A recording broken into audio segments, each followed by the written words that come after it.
chasing down that American record. Yeah, just having some fun, you know. Hungary, and now in isolation here as she gets herself a second consecutive win. Blessed with the ability kind of to switch some of these events and do different things, and so yeah, I love challenging myself. That's definitely a possible duo right there. Sydney McLaughlin-Levrone did something we have never witnessed before. So, as one of the biggest stars in the track and field world, Sydney McLaughlin-Levrone sparked a decent amount of controversy when she entered into two Diamond League races for the Diamond League final in Brussels that she was not eligible for, the 400 and the 200. However, after initially letting her into these Diamond League races, Sydney was eventually pushed out of those Diamond League races themselves and instead had to put herself in the individual races for the 4 and 2. Basically, there's Diamond League races where all the top pros run, and then there's the invitational races where there are a lot of very high-level athletes that don't get a spot in the Diamond League race, a bit like a B heat, if you will. And what SML did in the B heat on the first day of Brussels Diamond League was honestly pretty special. Even though she came up short of an American record, she did power away from the field in a very quick 49.11 winning time. Given the slower conditions on the day, plus everything else, McLaughlin-Levrone wore full tights. I'm not even sure if these are her regular track bikes or trainers, and she went on vacation after the Olympics. I think this was still a very excellent effort, even though it wasn't the American record, especially seeing how easy she looked crossing the line and probably saving something for her next race of the day.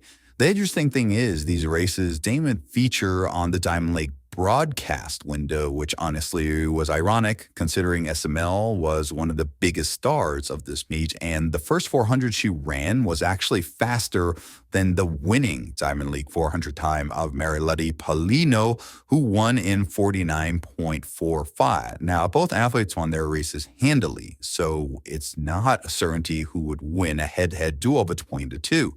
Paulino beat Sydney last year at Paris Diamond League, but Sydney likely fitter and learned her lesson from that race. Then again, Paulino seems very fit as well.